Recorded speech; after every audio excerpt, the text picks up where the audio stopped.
વંદે માતરમ વિદ્યાર્થી મિત્રો, આપણે ભણીએ છીએ ચેપ્ટર નંબર 5 દ્રવ્યની અવસ્થાઓ, અને એની અંદર આપણે આગળ ઘણી બધી વાત કરી, દાખલાઓ જોઈ ગયા. દાખલાઓની અંદર આપણે ઉદાહરણના દાખલા, બરાબર, સ્વાધ્યાયના દાખલા આપણે વાત કરી, એ બી આપણે જોઈ ગયા. તો અહીંયા વાત આપણે હવે આગળ વધીએ.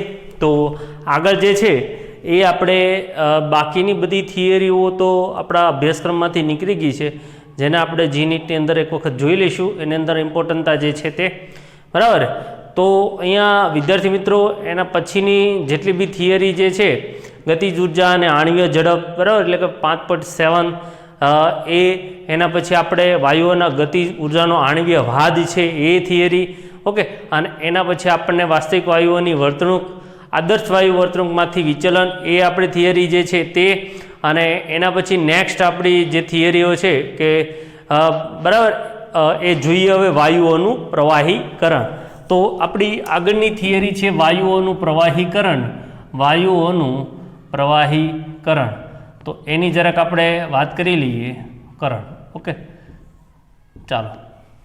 તો વાયુઓનું પ્રવાહીકરણની અંદર અહીંયા શરૂ કરીએ થિયરીને. તો થિયરીની અંદર ખૂબ સિમ્પલ, આગળ આપણે બોયલનો નિયમ, ચાર્લ્સનો નિયમ, બરાબર, ગેલ્યુસેકનો નિયમ, એવોગાડ્રો નિયમ, એ બધા જ વસ્તુ જોઈ ગયા. જોઈએ આપણે એની અંદર શું કહેવા માંગે છે કે બંને પ્રવાહી અને વાયુમય અવસ્થામાં, અહીંયા પ્રવાહી અને વાયુમય બંને અવસ્થાની અંદર પદાર્થના દબાણ, કદ અને તાપમાન,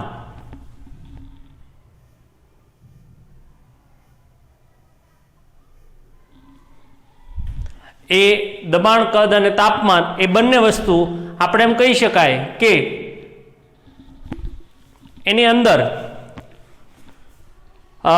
સંબંધોની માહિતી કાર્બન ડાયોક્સાઇડના જુદા જુદા તાપમાને મળેલા સમતાપના એન્ડ્રુસનો આલેખ તૈયાર કર્યો. એન્ડ્રુસે આલેખ તૈયાર કર્યો, બરાબર. એકવાર ફરીવાર કે ભાઈ CO2 જે વાયુ જે ખરો, એમાં પ્રવાહી અને વાયુમય અવસ્થામાં પદાર્થના દબાણ, કદ ને તાપમાન સંબંધોની માહિતીનો, બરાબર, જુદા જુદા તાપમાને મળેલો સમતાપ જે છે, આલેખ જે છે, એન્ડ્રુસ નામના વૈજ્ઞાનિકે અહીંયા આપણને રજૂ કર્યો, બરાબર. જોઈએ આગળ થિયરી. પાછળથી એ પણ જાણવા મળ્યું કે વાસ્તવિક વાયુઓ પણ કાર્બન ડાયોક્સાઇડની જેમ વર્તે છે. એટલે અહીંયા એમ કહેવા માંગે છે કે કાર્બન ડાયોક્સાઇડ વાયુ, કે જે વાસ્તવિક વાયુના નામથી ઓળખાય છે, એક પ્રકારનો વાસ્તવિક વાયુ છે, બરાબર, એ આદર્શ વાયુથી જુદો હોય. તો આવો વાયુ જે ખરો એ વાયુનો આલેખ એને તૈયાર કર્યો એન્ડ્રુસ નામના વૈજ્ઞાનિકે. અને આમ જેમ CO2 જેવી રીતે વર્તે છે, એમ બાકીના બધા વાયુ એવી રીતે બી વર્તન કરશે, એવું અગાઉથી તમને અહીંયા જણાવવામાં આવ્યું છે. એન્ડ્રુસે નોંધ્યું કે ઊંચા તાપમાને સમતાપ આદર્શ વાયુના સમતાપ જેવો જ જણાય, બરાબર. એટલે કે ઊંચું તાપમાન જો તમે રાખો તો અહીંયા શું થાય છે કે આદર્શ વાયુ જેવો જ અહીંયા આલેખ આપણને મળે, એવું આપણને કહી શકાય. ઊંચા દબાણે તેઓનું પ્રવાહીકરણ થઈ શકતું નથી, બરાબર. ઊંચા દબાણે, હવે એક વસ્તુ વિચારો કે જો આપણે, બરાબર, દબાણ જે છે, ઓકે, દબાણ વર્સિસ કદ, દબાણ વર્સિસ કદ P ચલે છે 1/v. બોયલના નિયમ પ્રમાણે જઈએ તો તમે જો અહીંયા દબાણ વધારો તો કદ ઘટશે. તો અહીંયા વાયુમય જે આપણા અણુઓ જે ખરા, એની ઉપર જો પ્રેશર આપવામાં આવે તો શું અહીંયા કદમાં ઘટાડો થઈ અને વાયુનું પ્રવાહી બની જશે? બરાબર, એક પ્રશ્ન છે કે વાયુનું પ્રવાહી થઈ જશે કદમાં? તમે આમ દબાણ વધારી ગયો છો તો કદ ઘટી જાય, તો એ બોયલના નિયમનું ચોક્કસપણે પાલન થતું હોવું જોઈએ. તો એ થાય છે ખરું, બરાબર. તો એ બાબતનો અંદરનો આલેખ છે. એટલા માટે આપણું ટાઇટલ છે વાયુઓનું પ્રવાહીકરણ, બરાબર.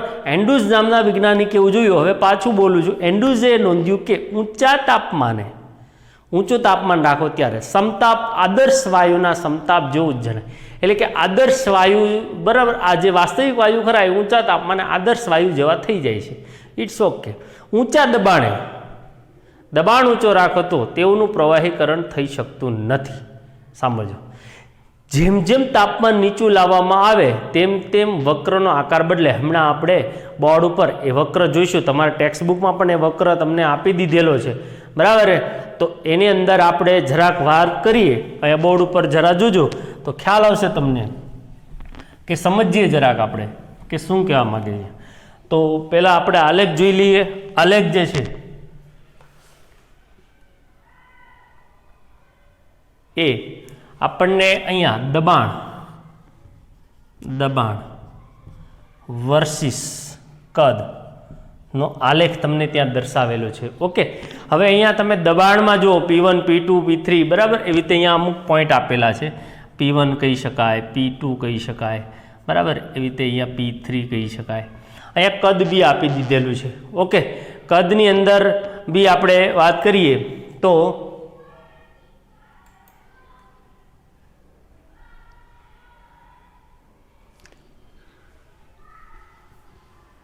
V1 V2 V3 V4 આ રીતનું કદ બરાબર છે. હવે અહીંયા અલગ અલગ તાપમાન માટે આપણને આલેખ દર્શાવેલા છે. જરાક આપણે એને જરા જોઈ લઈએ અલગ અલગ તાપમાન માટે. તો તમે જુઓ પહેલો જ વક્ર છે એ આ 50 સેલ્સિયસ એવું લખેલું છે, ધ્યાનથી જુઓ ત્યાં. તો ત્યાં તમને વક્ર આવો દેખાય છે બરાબર.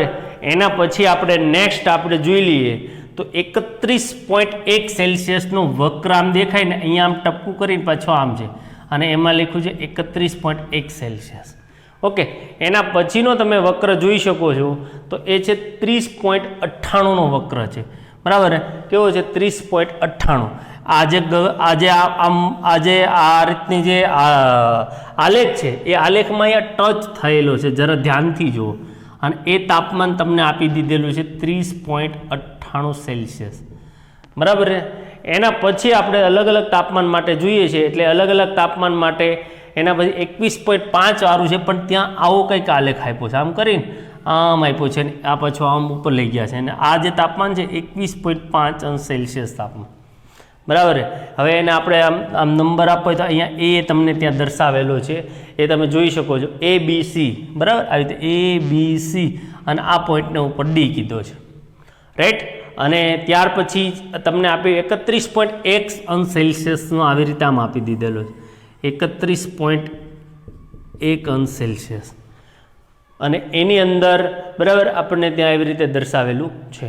ત્યાર પછી આ જે પોઈન્ટ છે ને એક્ઝેક્ટ આમ નીચે લાવવામાં આવે તો ત્યાં તમને VC એવો સિમ્બોલ આપ્યો છે, તમે જોઈ શકો છો VC બરાબર. શું સિમ્બોલ છે? VC. અને આને એક્ઝેક્ટ અહીંયા સામે લઈ જવામાં આવે તો તમે જરાક ધ્યાનથી જો 73 એવો સિમ્બોલ છે ને PC એવો કીધું છે PC. ઓકે, તો આ રીતે આપણો આલેખ અહીંયા પૂર્ણ થયો.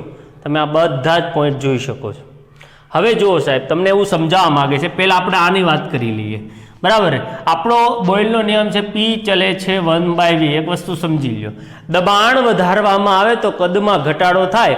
અને મેં એમ કીધું એ પ્રમાણે કે જો આવે એક બોક્સની અંદર આવી રીતે આ CO2 વાયુના આવી રીતે અણુઓ આવેલા હોય ને એનું દબાણ વધારે તો પ્રવાહી બનવો જોઈએ તમામ તાપમાને.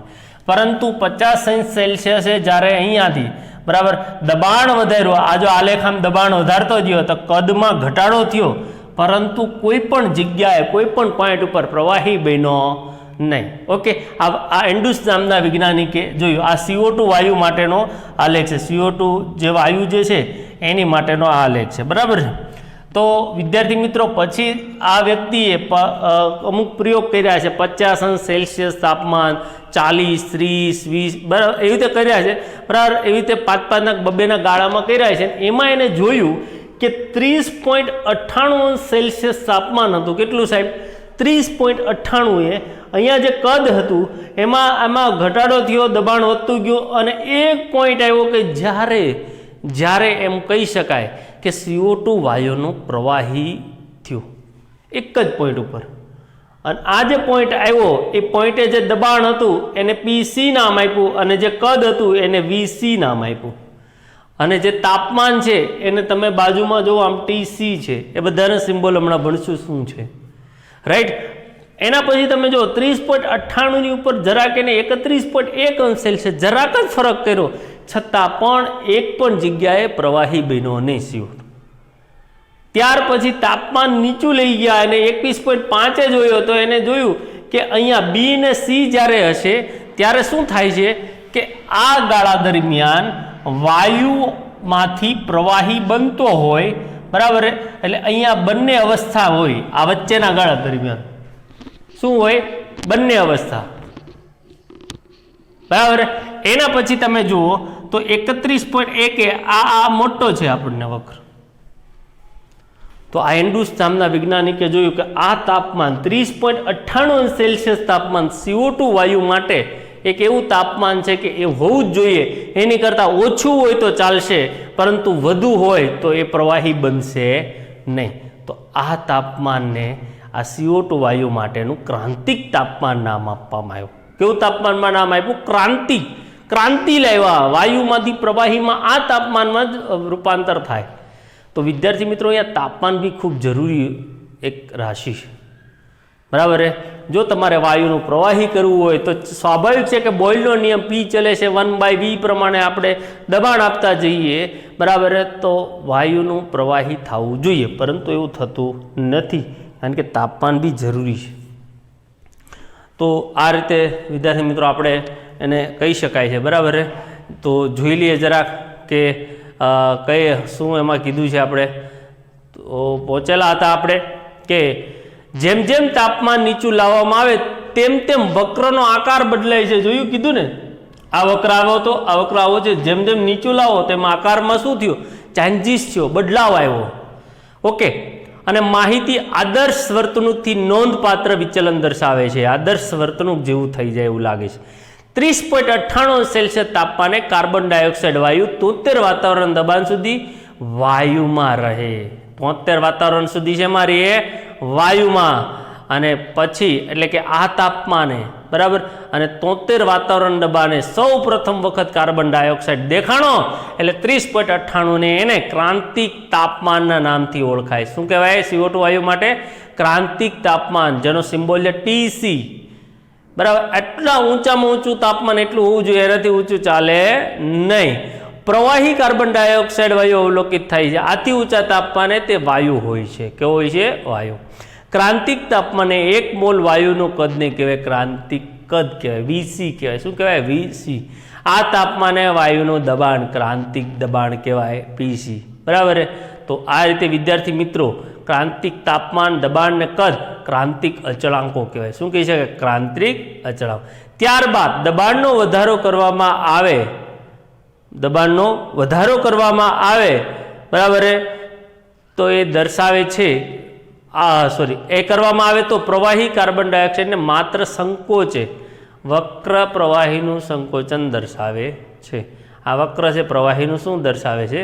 સંકોચન. ઉપર પછી ગમે એટલું કરો તો ઘર નહીં બની જાય પાછો. ઓકે. ઊભી લીટી પ્રવાહીનો સમતાપ દર્શાવે. આ જે ઊભી લીટીઓ છે ને, હવે આ પ્રવાહી બની ગયો, હવે ખાલી ને ખાલી શું કરશે? એને સંકોચે પ્રવાહીને, જરાક એવું જ થાય. એટલે જો તમે આમ સીધી લીટી થઈ જાય છે, અહીંયામાં દર્શાવ્યું છે, પણ તમે ટેક્સ્ટ બુકમાં જુઓ તો એકદમ સીધી લીટી થઈ જાય. આ લોકો આમ વક્ર હતા, અહીંયા તો હવે પછી ગમે એટલું ઊંચું તાપમાન લઈ જાઓ તો સીધી લીટી, એટલે પ્રવાહી બની ગયું. તો પ્રવાહી ખાલી સંકોચન જ દર્શાવે. આ બધા પોઈન્ટ ઉપર આ પ્રવાહી બની ગયા છે, અહીંથી પ્રવાહી છે આ બધા, તો એ સંકોચન જ દર્શાવે છે. ઓકે. ચાલો, થોડુંક પણ સંકોચન દબાણમાં તીવ્ર વધારો પ્રવાહીનું ઘણું ઓછું સંકોચન કરે તો સ્વાભાવિક છે પ્રવાહી સંકોચન અનુભવી શકતો નથી. 30.98 કરતાં નીચા તાપમાને સંકોચન પામતા વાયુની વર્તણૂક અલગ હોય છે. હવે જો અહીંયા અમે બીજા બે તાપમાન આપ્યા, 21.5 અને બીજું છે 31.1. હવે જોઈ લઈએ 21.5 શું કહેવા માગે? તો 21.5 કાર્બન ડાયોક્સાઇડ વાયુ, બરાબર, વાયુ તરીકે બિંદુ B સુધી અહીંયા વાયુ તરીકે રહ્યા. અહીંયા બિંદુ B સુધી આ વાયુ છે, પછી C સુધી અહીંયા બધું પ્રવાહી થાય. પરંતુ વિદ્યાર્થી મિત્રો, આ વચ્ચેના ગાળામાં એ બંને અવસ્થા હોય, વાયુ અને પ્રવાહી. બરાબર છે, એવું અહીંયા કહેવા માગે છે. ઓકે. તો અહીંયા બિંદુ B એ અમુક કદનું પ્રવાહી દેખાય છે. વધારે સંકોચનથી દબાણમાં ફેર પડતો નથી. પ્રવાહી અને વાયુ કાર્બન ડાયોક્સાઇડ સાથે સહઅસ્તિત્વ ધરાવે. વધારે દબાણ લાગુ પડતા વધારે વાયુનું બરાબર સંઘનનમાં પરિણમે અને બિંદુ અને તે C સુધી રહે. કીધું ને, C સુધી રહે, ત્યારે બંને અવસ્થા હોય. બરાબર. અને ત્યાર પછી બરાબર C એ બધો શું પામે? વાયુ સંઘનન પામે. વાયુ દબાણ લગાડતા માત્ર પ્રવાહીને સંકોચન છે. પછી તમે કદાચ ગમે એટલું રાખો તો એ તો સંકોચન જ અનુભવે. બરાબર. જે સીધો વધારો દર્શાવે છે. કદમાં થોડા સંકોચન V2 થી V3 ના પરિણામે દબાણમાં સીધો વધારો P2 થી P3 સુધી થાય. અહીંયા V2 થી V3 જરાક સંકોચન અહીંયા થાય છે, જ્યારે અહીંથી સીધો કૂદકો મારે છે, P2 થી P3 સુધી જાય છે. બરાબર. કારણ કે પ્રવાહીને તમે ના સંકોચી શકો યાર, પ્રવાહીને સંકોચન કરી શકાય નહીં. ઓકે, 30.98 સેલ્સિયસ તાપમાને ક્રાંતિક તાપમાને દરેક વક્ર સરખું જ્વલન દર્શાવે. માત્ર આડી રેખાની લંબાઈ નીચા તાપમાને વધે છે. આડી રેખા જે ખરી એની લંબાઈ વધે નીચા તાપમાને. ઓકે, ક્રાંતિક બિંદુએ સમતાપી આડી રેખા એક બિંદુમાં ફેરવાય છે. આમ આપણે જોઈએ છે કે આકૃતિમાં એ વાયુમય, બરાબર, વાયુમય અવસ્થા દર્શાવે છે. અહીંયા એ જે છે એ વાયુમય, હમણાં તો કીધું એ પોઈન્ટ ઉપર બધું શું હોય, વાયુ હોય. રેડી. અને ડી જેવું બિંદુ અહીંયા ડી, આ ડી એટલે આ બધા જ આવી ગયા ત્યારે, બરાબર, અહીંયા આ સાઈડના, તો ત્યારે એ પ્રવાહી અવસ્થા દર્શાવે છે. અને ઘુમ્મટની અંદરના બિંદુ પ્રવાહી અને વાયુમય બંને, હમણાં જ બોલ્યો હું તમને કે બંને અવસ્થા દર્શાવે છે. બધા જ વાયુઓને નિશ્ચિત તાપમાને સંકોચન કરતા બાકીના વાયુમાં પણ આવું જ થાય. CO2 સિવાયના વાયુ લીધા હોય તો બી આ જ રીતનું શું કહે પરિણામ જોવા મળ્યું. બરાબર. તો એ બધા જ એમ કહી શકાય કાર્બન ડાયોક્સાઇડ જેવી જ વર્તણૂક દર્શાવી છે. વાયુઓના પ્રવાહીકરણ માટે તેમના ક્રાંતિક તાપમાનથી નીચા ઠંડા પાડવા જોઈએ. કીધું ને એ પ્રમાણે કે પ્રવાહી બનાવવું હોય તો ક્રાંતિક તાપમાન કરતાં નીચું હોવું જોઈએ તાપમાન. બરાબર. વાયુનું ક્રાંતિક તાપમાન એ એટલે કે સૌથી ઊંચું તાપમાન છે જ્યારે વાયુનું સૌ પ્રથમવાર પ્રવાહીકરણ થાય. બરાબર. કાયમી વાયુઓ તરીકે ઓળખાતા વાયુઓ, બરાબર, ઠંડક અને ગંડના પાત્ર સંકોચન કરવા જરૂરી છે. સંકોચનને કારણે અણુઓને એકબીજાની નજીક લાવે. ઠંડક અણુઓની હેરફેરને ધીમી કરે. કીધું ઠંડક તાપમાન શા માટે નીચું લઈ જવું પડે? કારણ કે જ્યારે વિચારો કે જ્યારે આ લોકો જ્યારે સિંગલ વાયુ સ્વરૂપે હોય તો વાયુઓ આમથી આમ હેરફેર કરતા હોય, અને હેરફેર કરતા વાયુઓ જે હોય એના લીધેથી એકબીજા સાથે અથડાય અને ગતિમાં આવે. જ્યારે તમે દબાણ આપો છો, દબાણ તો ખાલી દબાણથી એકબીજાની નજીક નહીં આવે, પણ જો તાપમાન પણ ઘટાડો તમે સાથે સાથે, તો આ લોકો એકબીજા સાથે જે આવે, જે એમ કહી શકાય હેરફેર કરે, એ ધીમી પડી જાય એની ગતિ. અને ધીમી પડી જાય તાપમાનને લીધેથી એ ગતિ ધીમી થઈ જાય, અને ધીમી થઈ જાય તો એના લીધેથી આપણને ખબર છે કે એનું પ્રવાહીકરણ શક્ય બને. વાયુને પ્રવાહીમાં અને પ્રવાહીને વાયુમાં ફેરવવા એક જ પ્રક્રમ જેમાં હંમેશા એક જ કલા હોય તેના વડે શક્ય છે. ઉદાહરણ તરીકે આપણે A થી F સુધી ઊભા ખસી શકીએ અને પછી બિંદુએ આ સમતાપે અચળ તાપમાને 31.1 સેલ્સિયસ સંકોચન દ્વારા બિંદુ G એ પહોંચી શકીએ છીએ. બરાબર. એટલે અહીંયા આપણે જે શીખવાનું હતું એ મેં તમને તમામ વસ્તુ આપણે અહીંયા મેં તમને શીખવાડી દીધી. બરાબર. ક્રાંતિક તાપમાન અને એ શું કહેવાય એ આપણને અહીંયા ખ્યાલ આવી ગયો. બરાબર. તો હજુ કોઈ જોઈએ આકૃતિ 5.13માં આપણે બિંદુ A થી F સુધી ઊભા, A થી F એટલે કે અહીંયાથી અહીંયા F તમે જોઈ શકો છો. તમારે અહીંયા આકૃતિ સાથે રાખવી જરૂરી છે. ઓકે, એની અંદર એક ઊભા ખસી શકીએ અને પછી બિંદુએ આ સમતાપે અચળ તાપમાન 31.1 સેલ્સિયસે સંકોચન દ્વારા બિંદુ G સુધી પહોંચી શકાય છે. બરાબર. ત્યાં ઉપર તમને બિંદુ G આપી દીધેલો છે, એ બી તમે જોઈ શકો છો. અને દબાણ વધશે. હવે આપણે સીધા નીચે D તરફ તાપમાન ઘટાડી પહોંચી શકીએ છીએ. તાપમાન ઘટાડો તો સીધા જ અહીંયા સુધી G સુધી, આનો બિંદુ આ છે પોઈન્ટ G ઉપર, તમને ત્યાં જુઓ ત્યાં તમને અહીંયા G કીધો છે, અને આ જો એકદમ એની કરતાં નીચે છે D. ખ્યાલ આવ્યો તમને? એટલે કે તાપમાન તમે ઘટાડો તો દબાણ એટલું બધું બી જોઈએ નહીં, એવું કહેવા માગે છે અહીંયા. બરાબર છે. તો અહીંયા D તરફ તાપમાન ઘટાડીને પહોંચી શકાય. આપણે જેવા ક્રાંતિક સમતાપ પર H બિંદુએ ઓળંગીએ ત્યારે પ્રવાહી મળે છે. એ તો આપણે હમણાં કહી ચૂક્યા છે. આપણે પ્રવાહી મેળવી પૂર્ણ કરીએ છીએ, પરંતુ શ્રેણીબદ્ધ ફેરફારમાં, બરાબર, એ પાછું એનું એ જ રિપીટ થાય છે. એકને એક વસ્તુ ફરી પાછી એ રિપીટ થાય છે. બરાબર. તો અહીંયા આપણે બાકીનું તમે એમાં જોઈ લેજો. અહીંયા ટૂંકમાં આપણે જે કોષ્ટક આપ્યું છે તમે જોઈ શકો છો. ત્યાં કોષ્ટક એક આપ્યું છે H2 વાયુ માટે TC ક્રાંતિક તાપમાન 33.2 અંશ કેલ્વિન છે, આપણને ખ્યાલ છે. હિલિયમ માટે 5.3 છે, અને N2 માટે 126 છે, O2 માટે 154.3 છે, CO2 માટે 304.10 કેલ્વિન કીધું છે અહીંયા. ઓકે, H2O માટે 647.1 છે, અને NH3 માટે 405.5. ઓકે, તો વિદ્યાર્થી મિત્રો આ બધા જ ક્રાંતિક તાપમાન આપણે યાદ રાખવાના, જેથી કરીને આપણને આને લગતો કોઈ પ્રશ્ન પૂછાય તો આપણને આરામથી કહી શકાય છે. બરાબર. તો આ રીતે આપણી છેલ્લી એક થિયરી આ હતી પ્રવાહીનું વાયુઓ, બરાબર, વાયુઓનું પ્રવાહીકરણ, જે થિયરીને આપણે અહીંયા સમજ્યા. હવે આના દાખલાઓ છે, બરાબર, અને અમુક જે થિયરીઓ જે છે બાકી રહી ગઈ એને આપણે GD સ્વરૂપે લઈ લઈશું, જોઈ લઈશું. બરાબર. આપણે કંઈ બાકી નહીં રાખીએ. તો આને દાખલાઓ જે છે સ્વાધ્યાયના ઘણા ખરા દાખલાઓ છે એ એક વખત આપણે તમારે જાતે જોઈ લેવાના છે, બરાબર. ખ્યાલ ના આવે તો હું તમને સમજાવીશ. ઓકે, થેન્ક યુ, આવજો.